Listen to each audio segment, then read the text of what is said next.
Well, good morning. It is Sunday morning. We just got back from the arena. It's about 9:30.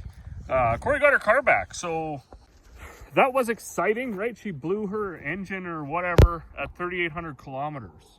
So anyways, Ford had it in there. They replaced it. They actually gave her a rental for the whole entire time. We were gone on our holiday for like 12 of those days anyways, so it really wasn't that big of a deal. But she's excited to have her car back. She really does like I think that's an Explorer. She really likes those. Now, however, they gave her an Expedition as a rental, and now she really likes that. So I think, of course, as the kids grow, right, we're going to need more room for hockey bags and things like that as they get a little bit bigger. So this might be the last Explorer she gets. Next, she might get an Expedition. But anyways, I'm going to bag up some chicken feed. It is the little one's birthday party today, so I'm just going to bag up a bit of chicken feed, and then I'm going to go back in the house and help Corey get ready for a few folks that are coming over this afternoon. But if you made it this far into the video, this minute and a half, I'm going to try to make 2025 the sub year. We're going to try to boost the subs. So if you haven't already subscribed, do that. That's absolutely free, and then it helps out small channels like mine.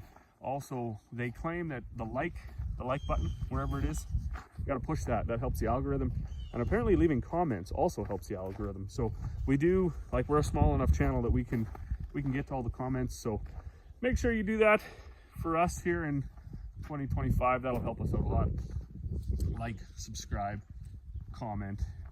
We will answer all the comments. And then also, I think this is like the third, maybe fourth year I've been putting out YouTube videos, and you can imagine it gets a bit repetitive, right? We seed, we spray, we harvest, we grind grain, and then we get right back into it. So if there's something that you want to see, we're always open to ideas. I've done some videos on like finances around the farm, what it costs to put a crop in, potential revenue off of a crop. I've done some of those. I haven't in a year or two. Kind of just got busy with other things. So, you know, if stuff like that interests you, there's really no questions that are off limits. Of course, the guy doesn't want to get too extremely personal on some things and maybe take away a bit of a competitive edge or something. But anyways, if you want to see something different, if you want to see something about the farm, if you want to know something about the farm, I know there was one guy, he wanted to know what the history of our farm specifically he was watching, and I do want to make that video. Of course, I got to get a hold of, I'd like to get back to the original home quarter, which we don't actually farm anymore. My uncle farms that, so it'd be nice to go back out and check that out. We do got some old videos of what the original home place looked like when my grandpa came here in 1927. And like shortly after, what he had built and stuff like that. So that one will be coming up. What I was waiting for was like a cold spell where we had like, you know, minus 40 for a week and we were here. So last year when it got to be minus 40 for a week, we took off on a 2-week holiday. And this year we got really busy with making livestock feed. So there just hasn't been all that time. But the weather's been so nice. Like, we've had such nice winters. Even right now, it's January 26th and it's +2. So it's hard to waste that time sitting in the house editing and making content when you could be out, you know, fixing things and doing things outside. So that's kind of one of the reasons. But anyways, for right now, I'm going to bag up some chicken feed. And then, like I say, it is the little one's birthday party, so we're going to head in and celebrate that.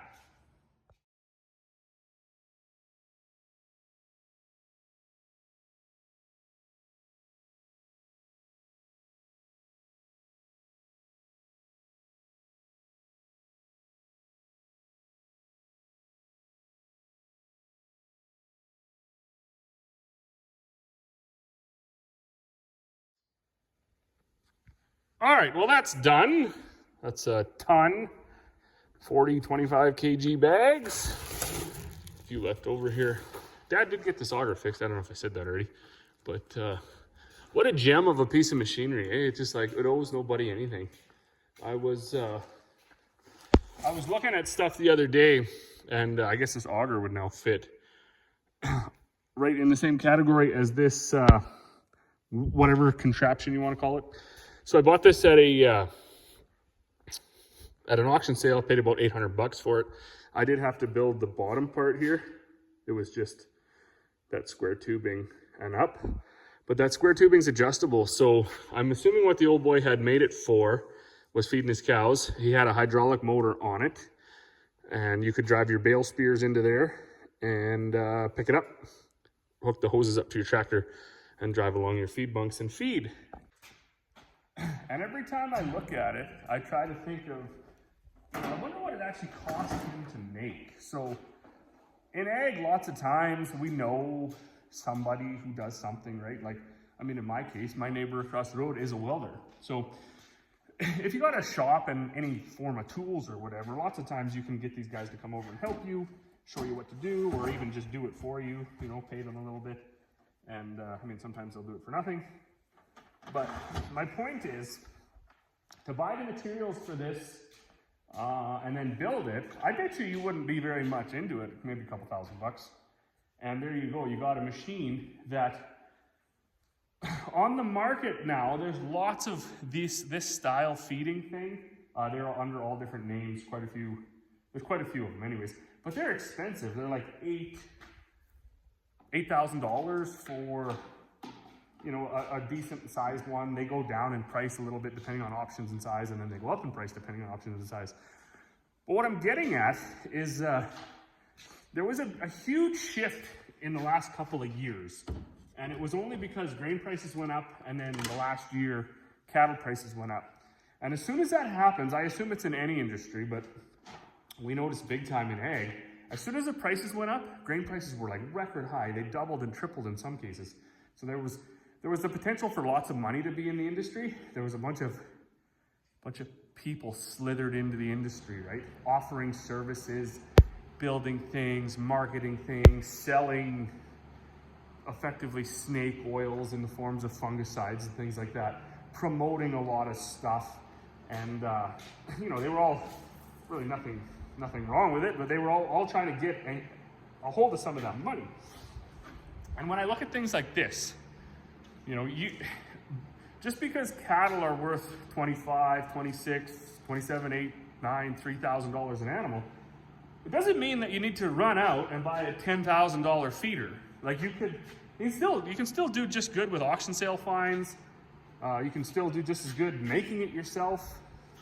You know, on the grain side, just because canola hit $27, $28 a bushel one year, it doesn't mean you need to run out and buy a $50,000 10-inch auger with a mover and a light and a clutch and everything, right? Like, you know, this 8-inch auger is gonna, maybe this is a 7-inch. This is a 7-inch. This 7-inch auger, well, it's not gonna load 45 Super Bs an hour. You know, it can still get the job done, right? It can still move seed from your clean truck into your seed bin, you know, as long as your seed bin isn't a 50,000 bushel hopper bin that's 200 feet in the air. You know, even that, like, it's just, I guess what I'm saying is I look at all this old stuff, and there's farms all across the country, all across North America, all across the world that are making do with machinery it's not new, it's not even late model year, but it's still functioning. It needs a little bit of wrenching every once in a while, but it still goes. And I think it's important to try to get back to some of that.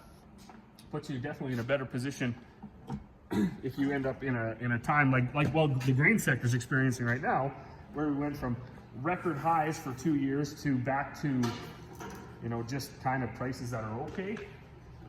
So if you had overextended to try to upgrade your fleet, or, you know, buy a bunch of things, you could end up in a position now with low prices and lower yields with the drought and stuff we had, that you're going to be, you might be a little short. You might be looking for those interest-only payments. But anyways, that's actually a whole topic for another video. I am done here now, so I'm going to put this stuff away, put the telehandler back in, and then I'm going to go hang out with the little one because it is her birthday. So as always, thanks for watching. Hopefully you like, subscribe, leave a comment. Let me know if there's something you want to see on our farm, something you want to talk about in ag that I haven't talked about all the time. We can do any of that stuff. If this isn't your jam, I would encourage you to check out another channel I have with a good friend of mine. So he has a channel as well on his farm called The Gentleman Farmer. And we also together, we do a little bit of a, I don't know what you want to call it. It's just a fun time in the evening. It's called Smoke and Oak, where we get together, we grab ourselves a nice whiskey and a nice cigar, and we talk about anything. Like, there's nothing off the table on that channel. So Smoke and Oak, The Gentleman Farmer, and of course here my channel. If you're looking for some good entertainment for 2025, I would certainly encourage you to like, subscribe, comment on all three. So thanks for watching, and we will see you all on the next one.